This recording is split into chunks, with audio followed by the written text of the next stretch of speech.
7 ምርጥ የዳርክ ሳይኮሎጂ ቴክኒኮች።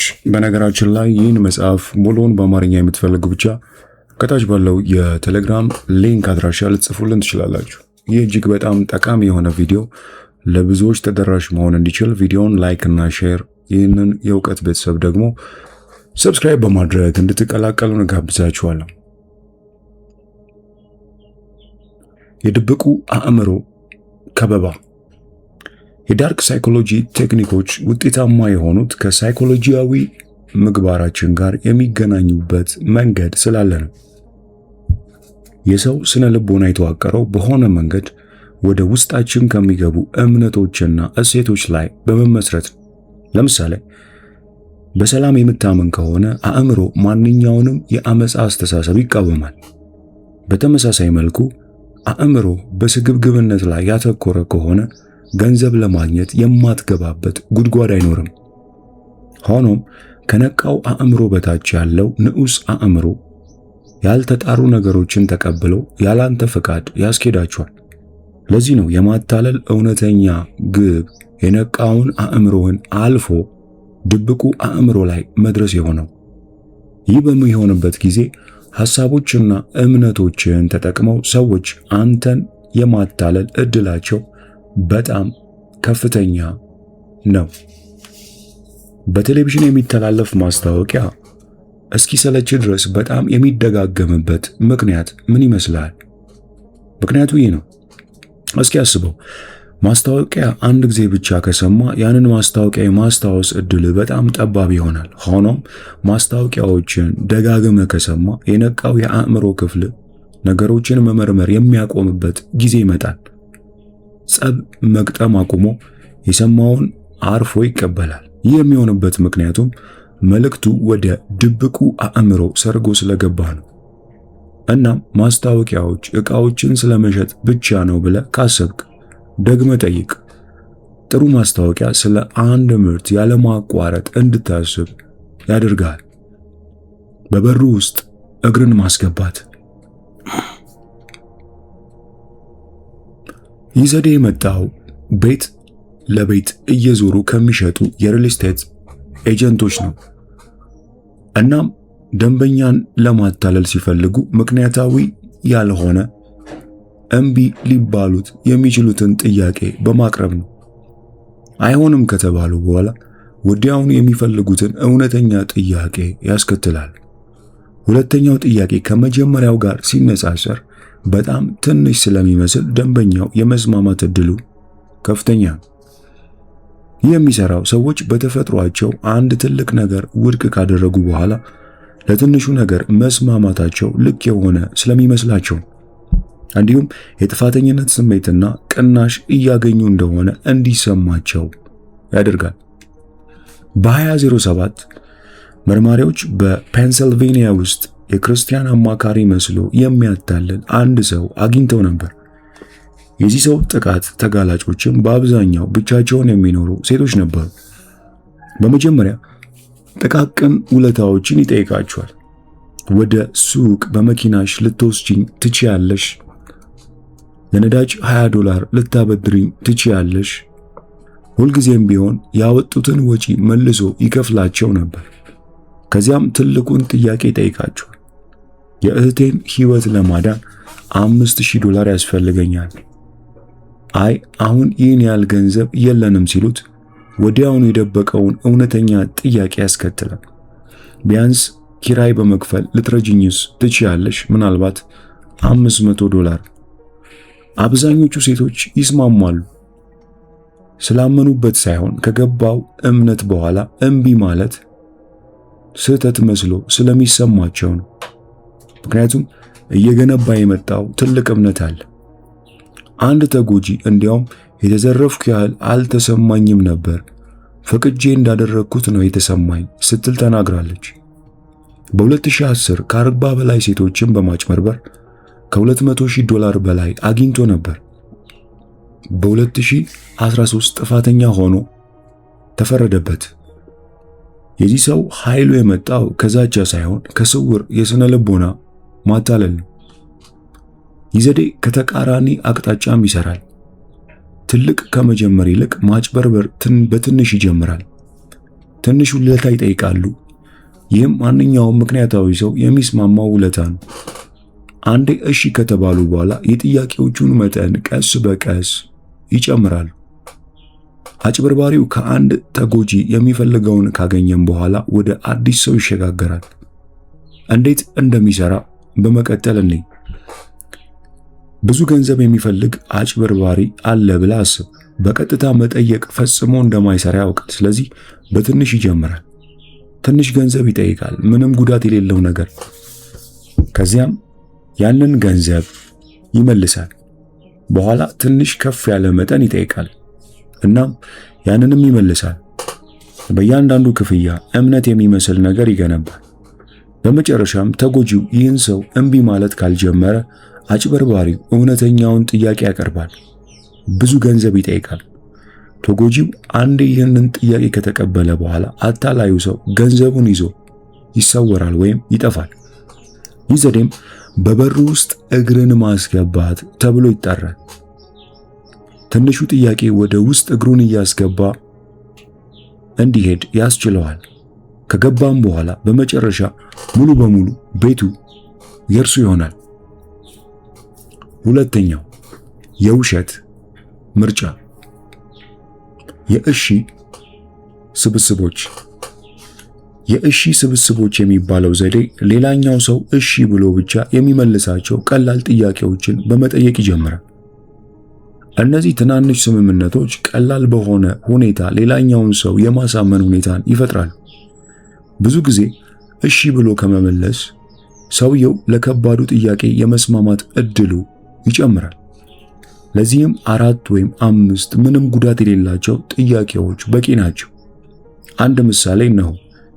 የቴሌቪዥን ፕሮግራም ማየት ትፈልጋለህ፣ ነገር ግን ሚስት ሌላ ነገር ማድረግ እንደምትፈልግ ታውቃለህ። እናም አንተ ዛሬ ጥሩ ቀን ነበር አይደል? ሚስት ትመልሳለች፣ አዎ። ዛሬ ማታ ቴሌቪዥን ታያለሽ? ትመልሳለች፣ እኔ እንጂ ሐሳቡ የለኝም። ትቀጥላለህ። ከ2 ቀናት በፊት ያየነው ፊልም ታስታውሻለሽ? አዎ ወድጄው ነበር። አንቺስ? እኔም ወድጄዋለሁ፣ ጥሩ ፊልም ነው። ታዲያ ዛሬ ማታ የሚታየውን የ3 ሰዓቱን ፊልም ብናየው ምን ይመስልሻል? እሺ ከፈለክ። ምን የሚል ፊልም ነው? ይህም አዎ ወይም እሺ የሚሉ ምላሾችን ካገኘ ከባዱን ጥያቄ ለመጠየቅና ምላሽ ለማግኘት ቀላል እንደሆነ የሚያሳይ ምሳሌ ነው። ሌላ አንድ ምሳሌ ልንገርህ። አንድን ሰው 10 ጊዜ ነጭ እንዲል ጠይቀው። ከዚያም በድንገት ላም ምን ትመስላለች ብለህ ጠይቀው። አብዛኞቹ ሰዎች ወተት ብለው ይመልሳሉ። ላሞች የሚጠጡት ውሃ ቢሆንም አእምሯቸው በመደጋገም ምክንያት ወተት የሚለውን ምርጫ ሳያስቡት እንዲመርጡ ይሆናል።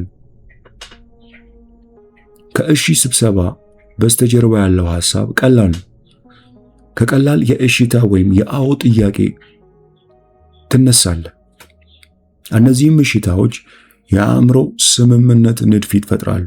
ከዚያም የመጨረሻውን ጥያቄ ትጠይቃለህ። ሰውየውም ሳያስበው በወጥመድ ውስጥ ይወድቃል። በ2018 የካሊፎርኒያ የስነ ልቦና ባለሙያ የሆነው ዶክተር ኤብሊን ቮስ ታካሚዎች ችግር እንዳለባቸው ያሳምናቸው ነበር። ይህን የሚጀምረው ቀላል ጥያቄዎችን በመጠየቅ ነው። እንዲህ ይላቸዋል፣ በፍቅር ግንኙነትሽ ውስጥ ነፃነት እንደሌለሽ ይሰማሻል አይደል? አዎ። ከዚህ በፊትም ይህንን ግንኙነት አቋርጠሽ ለመውጣት ሞክረሻል አይደል? አዎ። የፍቅር አጋርሽ ለአንቺ ምንም ዋጋ እንደማይሰጥሽ ታምኛለሽ አይደል? አዎ። ከዚያም ወጥመድ ውስጥ ካስገባቸው በኋላ አማራጭ ያቀርብላችኋል። ስለዚህ ከዚህ ህመምተኛ ወይም ከዚህ ህመምሽ ለመፈወስ ያለሽ አማራጭ አብሮ መቆየት ወይም ፍርሃትሽን ትተሽ መወሰን ነው። አብዛኞቹ ደንበኞቹ ቀድሞውኑ አዎ ሲሉ ስለነበር ይህንንም ጥያቄ ሲቀርብላቸው ትቶ መውጣት የተሻለ አማራጭ እንደሆነ አድርገው ያስባሉ። እየመረጡ እንደሆነ ያስባሉ። ነገር ግን ሳይካትሪስቱ እጃቸውን ጠምዝዞ እያስመረጣቸው ነበር። ይህ ሳይካትሪስት ሴት ታካሚዎች ከእርሱ ጋር የፍቅር ግንኙነት እንዲጀምሩ በማስገደዱ ምክንያት 12 ዓመታት ተፈርዶበታል። እናም የዚህ ሰው የማታለል ዘዴ የመጣው ቋንቋን እንደ መሳሪያ በመጠቀሙ ነው። ቋንቋ በጥያቄ ውስጥ ትዕዛዝን የሚደብቅ ስውር ዘዴ ነው። ጥያቄው ከላይ ሲታይ ንጹህ ቢመስልም ነገር ግን አድማጩ ትዕዛዝን እንዲቀበል ያስገድዳል። ለምሳሌ በቀኝ በኩል ያለውን መብራት ማጥፋት ትችላለህ? ይህ ጥያቄ ከላይ ሲታይ አማራጭን የያዘ ቢመስልም በውስጡ ትዕዛዝን ይዟል። ላጠፋው አልችልም ማለት ሌላውን ሰው እንደ መናቅ ያስቆጥራልና። ሌላ ምሳሌ፣ አሁን ምን እንደጨነቀህ ልትነግረኝ ትችላለህ ወይስ ትንሽ ልጠብቅህና ስትረጋጋ ትነግረኛለህ? ይህ ጥያቄም አንተ የጨነቀህን ጉዳይ የመናገር ግዴታ ይጥልብሃል። የተሰጠ ብቸኛው አማራጭ መቼ የሚለው ነው። ቋንቋ የውሸት ምርጫን ለመፍጠር ሁነኛ መሳሪያ ነው። ተጨማሪ ምሳሌዎች እነሆ። ዳቦ ከገዛ በኋላ ጋዜጣ መሸጫው ጋር ሄደ፣ የዛሬውን እትም ልታመጣልኝ ትችላለህ? መቼ ነው ሲኒማ የምትወስደኝ? ጥያቄው ሲኒማ ቤት ትወስደኛለህ ወይም አትወስደኝም ሳይሆን መቼ ነው የሚለው ነው። ይህን ጥያቄ የጠየቀች ሴት ካለችም ሳትወድ በግድ ሲኒማ ቤት እንድትወስዳት እጅህን እየተጸመዘዘች ነው ማለት ነው። ሶስተኛ፣ የተገላቢጦሽ ሳይኮሎጂ። የተገላቢጦሽ ሳይኮሎጂ የሚሰራው አንድ ሰው እንዲያደርግ የምትፈልገውን ነገር እንዳያደርግ በመንገር ነው። የተከለከለ ነገር የበለጠ ማራኪ ሆኖ ይታያል። እናም የማወቅ ጉጉት ያንን የተከለከለውን ነገር እንዲያደርግ ይገፋፈዋል። ለዚህ ነው አንድ ልጅ ያን አትንካ ማለት የተከለከለውን እንዲነካ የሚገፋፋው። በተመሳሳይ ይህ ነገር በአዋቂዎች ላይም ይሰራል። ለአንድ ሰው አትበሳጭ ወይም አትጨነቅ ካልነው ብዙውን ጊዜ ተቃራኒውን ምላሽ ይሰጠናል። ግለሰቡን ከማረጋጋት ይልቅ ውጥረት ውስጥ እንዲገባ እናደርገዋለን። አንዳንድ ሰዎች ለእንደዚህ አይነት ዳርክ ሳይኮሎጂዎች የተጋለጡ ናቸው። ወደ አንድ አቅጣጫ በተገፉ ቁጥር ወደ ተቃራኒው አቅጣጫ ይጓዛሉ። ለምሳሌ ባገኘነው አጋጣሚ ሁሉ ያገኘነውን ምግብ የሚበላ ጓደኛ እንዳለ አስብ። እናም ይህን ጓደኛህን ውፍረቱን እንዲቀንስ ዛሬ ጤናማ የሆነ ምግብ መመገብ አለብህ ትለዋለህ። ጓደኛ ወዲያውኑ ተቃራኒውን ማሰብ ይጀምራል። ምናልባት በዘይት የተጠበሰ ብስኩት ወዲያውኑ መብላት ሊፈልግ ይችላል። የስነ ልቦና ባለሙያዎች አንድን ሰው አንድን ነገር እንዳያስብ ወይም እንዳያምን ስንነግረው የዚያ ሰው ሙሉ ትኩረት በተከለከለው ነገር ላይ እንደሚሆን ያውቃሉ። የተከለከለው ሐሳብ የማይቋቋመው ይሆናል። እስኪ የሥራ ቦታ ምሳሌን እንይ።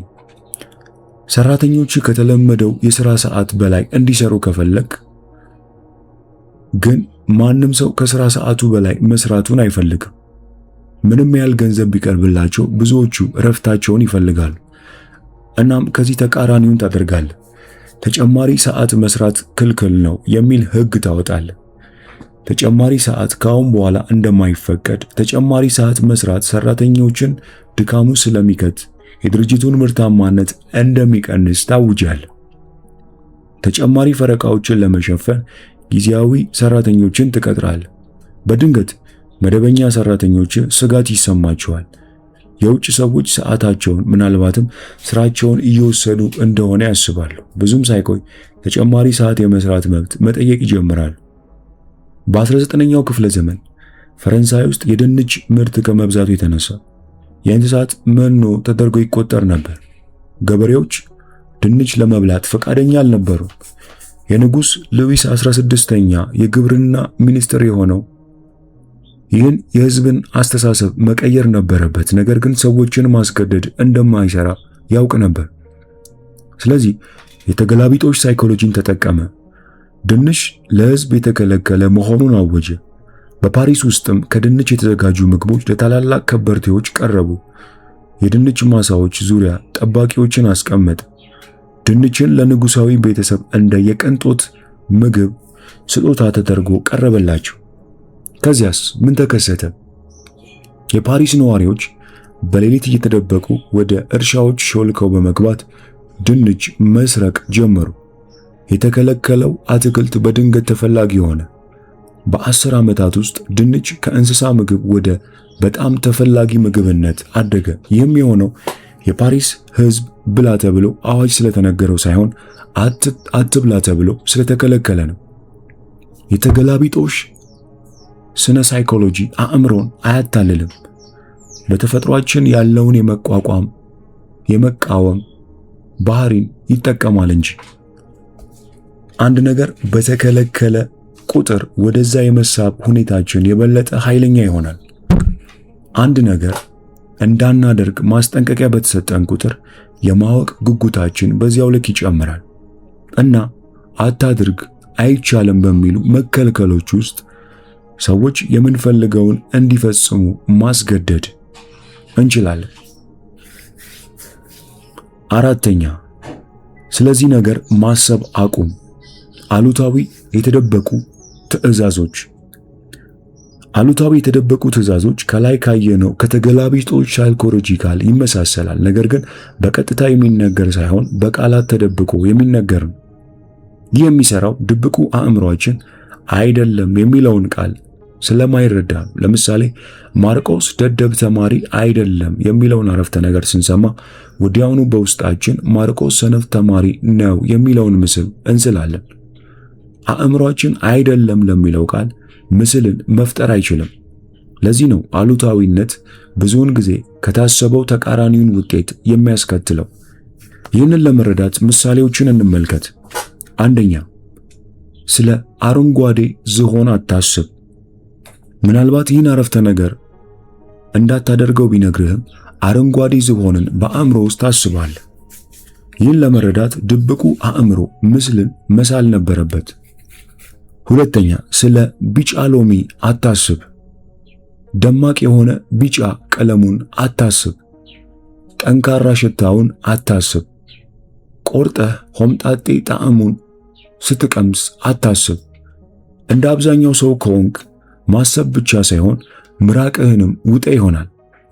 አታድርግ በመባለ አእምሮና የስሜት ህዋሳትህ ሁኔታውን እንዲሰማቸው ታስገድዳለህ። ይህ ለምን ሆነ? አእምሮ መጀመሪያ ላይ ምስሉን ሳይፈጥር መረዳት የሚችለው ነገር የለም። ስለ ቢጫ ሎሚ አታስብ ቢባል መጀመሪያ ስለ ቢጫ ሎሚ ማሰብ አለበት። ከዛ በኋላ ነው ላለማሰብ መወሰን የሚችለው። አታላዮች ይህን እንዴት ይጠቀሙበታል? አሉታዊ የተደበቁ ትዕዛዞች አታላዮች ሐሳባቸውን ወደ ሰዎች ድብቅ አእምሮ ለማስረጽ ይጠቀሙበታል። የሚፈልጉትን ነገርም ከአሉታዊ ቃል ጋር በማያያዝ ይናገራሉ። ከኔ ጋር መጠጥ ቤት ሄደን ቢራ እንድንጠጣ አላስገድድህም፣ እንድታምነኝ አልጠይቅህም፣ የዚህን ዕቃ ጥቅሞች ሁሉ መንገር አይጠበቅብኝም፣ አሁን መወሰን አይጠበቅብህም። ድብቁ አእምሮ እነዚህን የአሉታዊ ቃላት እንደ አዎንታ ይቀበላቸዋል። አእምሮ የተነገረው ነገር ላይም ጥያቄ አያነሳም፣ ምክንያቱም የቀረበለት ነገር ከክፋት የመነጨ አይመስለውምና። በ1820 የካቶሊክ ቤተክርስቲያን ርዕሰ ሊቃናት ጳጳሳት ሊዮ 10ኛ የማርቲን ሉተር 95 ሐሳቦችን አውግዘው ነበር። ማስጠንቀቂያም አስነገሩ። ማንኛውም ክርስቲያን እነዚህን አደገኛና የመናፍቅ ጽሑፎች እንዳያነብ ወይም እንዳያሰራጭ እንከለክላለን። ውጤቱም ተቃራኒ ሆነ። በሳምንት ውስጥ ቀደም ሲል በምሁራን ዘንድ ብቻ የሚታወቁ የሉተር ጽሑፎች ታትመው በመላው ጀርመን መሰራጨት ጀመሩ። ይህ ለሁሉም ሰው የተፈቀደ የነበረ ነገር አሁን በድንገት የተከለከለ ዕውቀት ሆነ። ስለ ሉተር ሰምተው የማያውቁ ተራ ዜጎች እንኳን ይህን በጣም አደገኛ የሆነውን ዕውቀት ማወቅ ፈልገው ነበር። እገዳው ይባስ ነዳጅ ሆነ። የታሪክ ምሁራን ሉተርን ዝም ለማሰኘት የሞከረችው ቤተክርስቲያን በድንገት በወቅቱ የነበረውን ትልቁን የሕዝብ ተቃውሞ እንደፈጠረች ይገልጻሉ። በጥቂት ወራት ውስጥም ሐሳቦቹ በፍጥነት ተስፋፍተው የፕሮቴስታንት እንቅስቃሴን አቀጣጠሉ። የታሪክ ምሁራኑ ቤተክርስቲያኒቱ የሉተርን ቃላትን ለማፈን የሞከረችው ሙከራ የሉተርን ትምህርቶች ለማስፋፋት እጅግ ውጤታማ ማስታወቂያ ሆነ ሲሉ ተናግረዋል። አሉታዊ የተደበቁ ትዕዛዞች ሐሳቦችን ወደ አእምሮ አያስገቡም። ይልቁኑ ምስሉ እንዲገባ በማድረግ ሳናውቀው አእምሮአችንን ያታልሉታል። ስዕሉ አንዴ ከተፈጠረ በኋላም አእምሮን ይዞ ይቆያል። ሳይጋበዝ ገብቶ የማይረሳ እንግዳ ይሆንብናል። 5ኛ መልህቅ ወይም አንከሪንግ አእምሮን ለተወሰኑ ድምጾች፣ ምስሎች ወይም ሌሎች ማነቃቂያዎች አካላዊ ምላሾች እንዲሰጥ የማድረግ የዳርክ ሳይኮሎጂ ዘዴ ነው። እነዚህ ምላሾች አዎንታዊ ወይም አሉታዊ ሊሆኑ ይችላሉ። በጣም ታዋቂ ምሳሌ የሆነው የኖቤል ሽልማትን ካሸነፈው የሩሲያ ሳይንቲስት ኢቫን ፓቭሎቭ የተገኘ ነው። ፓቭሎቭ ውሾቹን በየቀኑ ይመግባቸው ነበርና ምግብ ከመመገቡ በፊት ደውል ያጮሃል። ውሾች ደግሞ በተፈጥሯቸው ምግብ ሲያዩ በመጎምጀት ከአፋቸው ምራቅ ማንጠባጠብ ይጀምራሉ። እናም ፓቭሎቭ ደውል ከደወለ በኋላ ምግብ ይሰጣቸው ነበር። ይህን ከደጋገመ በኋላ አንድ ቀን እንዲሁ ምግብ ላይሰጣቸው ደውሉን አጮኸው። በሚገርም ሁኔታ ውሾቹ የደውሉን ድምፅ ስለሰሙ ብቻ ምራቃቸውን ማንጠባጠብ ጀመሩ። ምግብ ባይቀርብላቸውም እንኳ ደውሉ ብቻውን እንዲጎመዡ አደረጋቸው። ይህ ለምን ሆነ? ምክንያቱም አንጎላቸው የደውሉን ድምፅ ከምግብ ጋር ማያያዙን ተምሯል። ይህ ኮንዲሽኒንግ ይባላል። እናም ሰዎች ለማይዛመዱ ሁለት ነገሮች ለምን ተመሳሳይ ስሜታዊ ምላሾች ይሰጣሉ የሚለውን ያሳያል። ይህ መልህቅ በሰዎች ላይ በተመሳሳይ መንገድ ይሰራል። ውጫዊ መልእክቶች ስሜታችንንና ውሳኔዎቻችንን ሳናስተውል ሊቀርጹ ይችላሉ። ለዚህም ነው መልህቅ በጣም ኃይለኛ የማታለያ ዘዴ መሳሪያ የሆነው። ምክንያቱም የኛ አብዛኞቹ ውሳኔዎቻችን የሚነዱት በስሜት እንጂ በሎጂክ አይደለምና። ዕለታዊ የአዎንታዊ መልህቅ ምሳሌ፣ የአይስክሬም መኪና ሲያልፍ የሚያሰማውን የደውል ድምፅ አስብ። ምናልባት በጭንቅላት ያንን ድምፅ አሁንም ልታስታውሰው ትችላለህ። እናም ከዚያ ድምፅ ጋር ትዝታዎች፣ ስሜቶች፣ ምኞቶች ወይም ደስታ በአእምሮ ውስጥ ይመጣሉ። በሎጎዎች፣ በድምጾች፣ በመፎክሮች፣ በሽታና በቀለሞች ላይም እንዲሁ ተመሳሳይ ነገር ይከሰታል። ካምፓኒዎችም ሆነ ድርጅቶች ሆነ ብለው እነዚህን ማነቃቂያዎች አንድ የተወሰነ ነገር እንዲሰማ አድርገው ይቀርጻሉ። ቀላል ምሳሌ ታዋቂው የዋጋ አሰጣጥ ዘዴ ነው። ለምሳሌ አንድ ቲሸርት ዋጋው 9 ብር ከ99 $ነው ተብሎ ተለጥፎ ልታይ ትችላለህ። በመሰረቱ የቲሸርቱ ዋጋ $10 ቢሆንም አእምሮ 9 የሚለውን ያነብና ቲሸርቱ ርካሽ እንዲመስል ይሆናል። ሌላ ምሳሌ ስታርባክስ ነው። ቡናቸው ውድ ቢሆንም ይህንን ያህል የተለየ ጣዕም ያለው አይደለም። ነገር ግን ባሪስታው ስምህን የቡናው ኩባያ ላይ ሲጽፍ መጠጡ በድንገት የበለጠ ዋጋ ያለው ሆኖ ይሰማሃል። በምርቱ ውስጥ እንደተሳተፍክ ያህልም ይሰማሃል። ስለዚህ አእምሮ ይህ ቡና የበለጠ ዋጋ እንዳለው ይቆጥረዋል።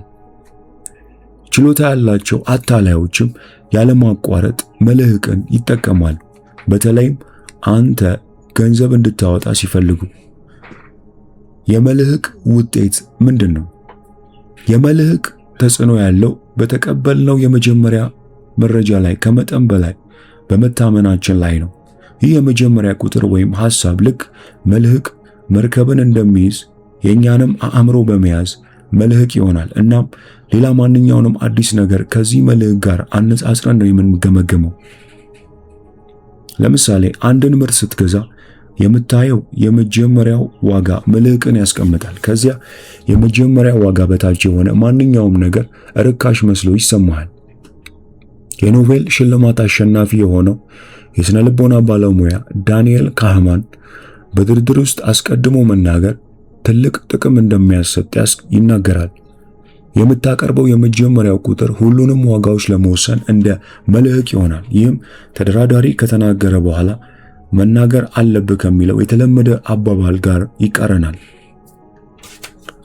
በ17ኛው ክፍለ ዘመን በፈረንሳይ ያሉ የወይን ሻጮች ምንም ማስረጃ ባይኖራቸውም የተወሰኑ የወይን መጠጦች ከንጉሥ ሉዊስ 14ኛ የግል ማከማቻ ቤት እንዳመጡ ይናገሩ ነበር።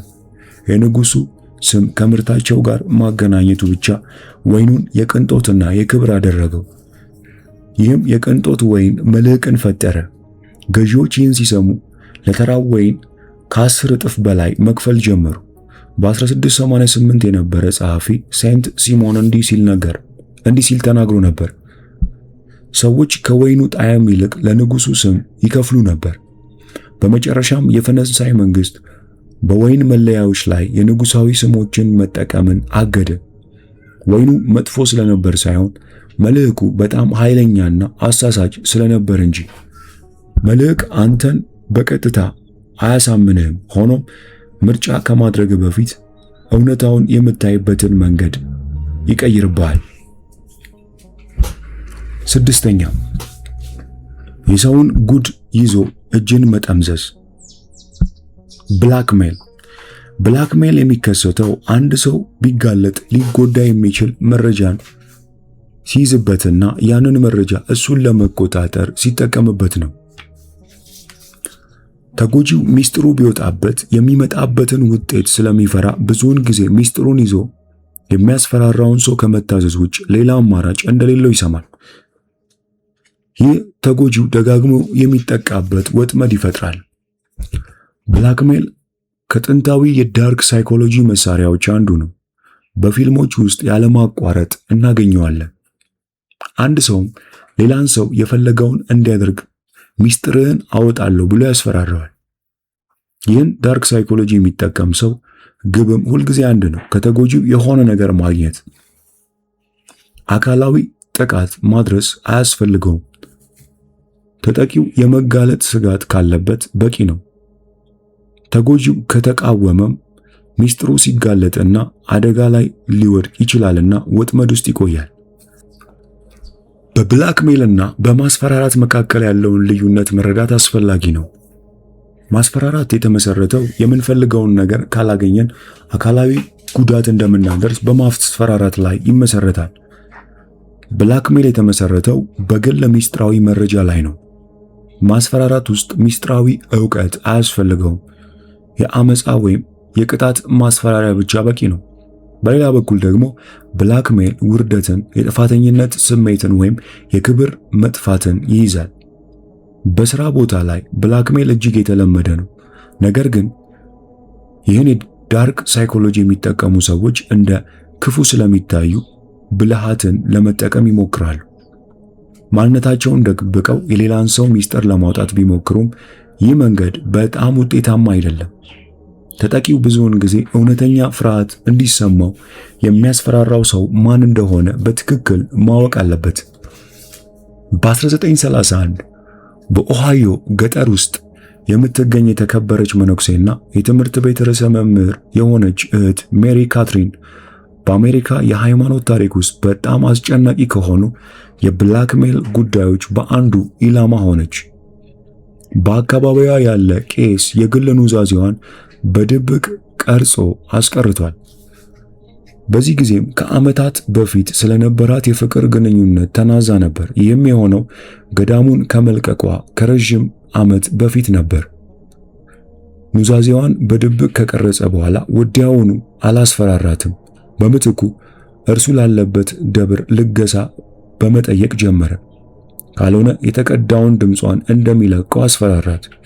በመጀመሪያ $50፣ ከዚያም $10፣ በመጨረሻም በወር $500 እንድትሰጠው አደረገ። ለ3 ዓመታት ክፍያ ፈጸመችለት። ይህን መቀጠል ሳትችል ስትቀርም የቀረጸውን ቅጂ ለጳጳሷ፣ ለቤተሰቧና ለአካባቢው ጋዜጣ በፖስታ ላከላቸው። ይህ ውድቀቷም ሕይወቷን አበላሽቶታል። ስልጣኗን አጣለች። ከገዳሙ ተባረረችና ቤተሰቧ ከእርሷ ጋር ያለውን ግንኙነት አቋረጡ። በ1938 ተገልላና ተረስታ ለብቻዋ ሞተች። ብላክሜል ለማድረግ ስለሆነ ሰው ብዙ ሚስጥር ማወቅን ይጠይቃል። ያ ሰው ለመናገር በጣም የሚያፍርበትን አንድ ሚስጥር ከያዝክም ያንን ሰው እንደፈለግክ መቆጣጠር ትችላለህ። 7ኛውና የመጨረሻው የፍቅር ቦምብ። ይህ አንድ ሰው ለሌላ ሰው እጅግ የበዛ ፍቅር፣ ትኩረት፣ ምስጋናና ደግነት በማሳየት የሚያታልልበት ዘዴ ነው። ብዙውን ጊዜ በፍቅር ግንኙነት መጀመሪያ ላይ ይታያል። ላዩን ሲታይ ጥሩ ነገር ይመስላል። ሊያታልል ያሰበው ሰው አንተን በመልካም ሁኔታ በመያዝ ይጀምራል። ይህም የማታለያ አካል ነው። አንተ ዋጋ ያለህ እና የተወደድክ እንደሆንክ እንዲሰማ በማድረግ እምነትህን ይወስዳል። በአንተም ስሜት ላይ ቁጥጥርን ያገኛል። የፍቅር ቦምብ ዓላማው ተጠቂውን ሰው የተወደደ፣ ልዩና ደህንነቱ የተጠበቀ እንደሆነ እንዲሰማው ማድረግ ነው። ይህም ከአታላዩ ሰው ጋር በፈቃደኝነት እንዲቆራኝ ያደርገዋል። ማንን ነው ይህ ኢላማ የሚያደርገው? አታላዮች ብዙውን ጊዜ ብቸኛ፣ በራስ የመተማመን ስሜት የሌላቸውንና በስሜታቸው ደካማ የሚመስሉ ሰዎችን ይመርጣሉ። ለምሳሌ ተስፋ የቆረጠ ሰው ፍቅርን የተራበ ስለሆነ ማንኛውንም ፍቅር ለመቀበል የበለጠ እድል ይኖረዋል። ምንም እንኳን የተሰጠው ፍቅር አጠራጣሪ ቢመስልም መጀመሪያ ላይ ተጎጂው የተሰጠውን ትኩረት ሊጠራጠር ይችላል። ነገር ግን ከጊዜ በኋላ ማመን ይጀምራል። የፍቅር ቦምብ አድራጊዎች ሁለት ዋና ዋና መሳሪያዎችን ያጣምራሉ። አንደኛ፣ አካላዊ ስበት፣ ራሳቸውን ማራኪና ተፈላጊ አድርገው ያቀርባሉ። ሁለተኛ፣ በራስ መተማመን፣ ሞቅ ያለ፣ አስቂኝ፣ ትኩረት የሚስብና ጥልቅ ፍላጎት ያላቸው ሆነው ይታያሉ። ለዚህ ስሜት የተጋለጡ ሰዎችም በንቃት ይፈልጋሉ። በመለያየት ምክንያት የተጎዱ፣ በፍቺ፣ በግል ኪሳራ የተጎዱ ወይም ዝቅተኛ በራስ መተማመን ያላቸውን ሰዎች ይፈልጋሉ። ብዙ ጊዜ ተጠቂዎቹ በፍቅር ስለተጎዱ የቀረበላቸውን ትኩረት ይቀበላሉ። በውስጣችን ያለውን የባዶነት ክፍተትም ይሞላል ብለው ያስባሉ። ነገር ግን የፍቅር ቦምብ ፈጽሞ ዘላቂ አይደለም። አታላዩ ሰው የፈለገውን ካገኘ በኋላ ብዙ ጊዜ ይጠፋል። ተጎጂውም ግራ ይጋባል፣ በስሜትም እጅግ የተሰበረ ይሆናል። ከፍቅር ውጭ የፍቅር ቦምብ አንድን ነገር ለማግኘት ለአጭር ጊዜ ጥቅም ላይ ይውላል።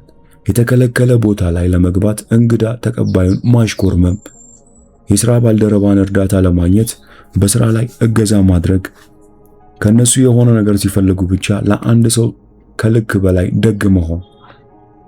ጥሩ አታላዮች ሰዎችን ይመራሉ። ታዛዥነትን ለማግኘት በቂ ፍቅር፣ ትኩረት ይሰጣሉ። ነገር ግን ሌላኛው ሰው እውነተኛ ግንኙነት ለመገንባት ሲሞክር ከርሱ ይርቃሉ። በዚህም ተጎጂው ሞኝ እንደሆነና እንደተሸወደ ይሰማዋል። የፍቅር ቦምብ በሽንገላ ላይ በእጅጉ የተመሰረተ ነው። አታላዩ ሰው ምስጋና ወይም መወደስን የሚወዱ ሰዎችን ይፈልጋል። አንድን ሰው ተጋላጭ ሆኖ ሲያገኘውም ያንን ድክመቱን ያለማቋረጥ ይጠቀምበታል። እዚህ ላይ አታላዩ ከመጠን በላይ ወይም የተጋነነ ውዳሴን የሚያቀርብ ከሆነ ሌሎች ሰዎች ወዲያውኑ ሊነቁበት ይችላልና ስልቱን መደበቅ አለበት። እውነት እንዲመስልም ማድረግ ይገባዋል። ይህ በሚሆንበት ጊዜ የፍቅር ቦምብ ፈንድቶ ከመጋለጡ በፊት እንዲያመልጥ ይረዳዋል። በ1977 ኤሊ ጆርዳን የተባለ አንድ ሰው በኦሬገን ገጠራማ ስፍራ ውስጥ አንድ ትንሽ ኮሚኒቲን አቋቋመ። ይህን ማህበረሰብ ለማቋቋም ሃይማኖትን እንደ መሳሪያ አልተጠቀመም፣ የፍቅር ቦምብን እንጂ። ሴቶችን ሲያገኝ ወዲያውኑ በመለኮት የተመረጡ እንደሆኑ ይነግራቸዋል። የፍቅር ደብዳቤን ይጽፋል፣ ስጦታዎችን ይገዛል፣ ግጥም ያነብላቸዋልና በጥቂት ቀናት ውስጥም እንዲያገቡት ይጠይቃቸዋል። አንዲት ሴት በኋላ ላይ እንዲህ ስትል መስክራለች። የእጽ ተጠቃሚ ነበርኩናም እግዚአብሔር ለእርሱ የመረጣት እኔ እንደሆንኩኝ ነገረኝ። ከእጹ ሱሴም እንደሚያስወጣኝ ቃል ገባልኝ፣ አመንኩት። በ18 ወራት ውስጥ 7 ሴቶችን አግብቷል። እያንዳንዳቸውም የነፍሱ ሀገር እንደሆኑ አሳመናቸው። ከሰርጉ በኋላ ግን ያ ሁሉ ፍቅሩ ጠፋ። ይልቁኑ እንደ ባሪያ እንዲንከባከቡት አስገደዳቸው። አንዲት ሴት ለማምለጥ ስትሞክር የቀድሞ ታሪኳን እንደሚያጋልጥ አስፈራራት። ጆርዳን በ1981 በፖሊሶች ተያዘ። የፍርድ ቤት ሰነዶች እንደሚያሳዩት ምንም አይነት ሃይማኖታዊ መንገድን ለማጭበርበር አልተጠቀመም። የእርሱ ኃይሉ የመጣው በእምነት ሰዎችን በማጭበርበር ሳይሆን በሽንገላና ሌሎችን በስሜት ጥገኛ በማድረግ ነው። የፍቅር ቦምብ ፍቅርን አይፈጥርም፣ የፍቅር ዕዳ ውስጥ ይከታል እንጂ። ተጎጂው ብዙ ጊዜ ነፃነቱን ይከፍላል። የዚህ መጽሐፍ 3ኛ ክፍል ይህን ይመስል ነበር።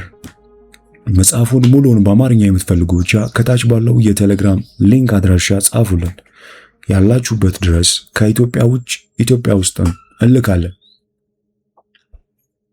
ይህንን ቪዲዮ ላይክ፣ ለሌሎችም ሼር፣ ይህንን አስደናቂ እውቀት ቤተሰብ ደግሞ ሰብስክራይብ ማድረጋችሁን አትዘንጉ።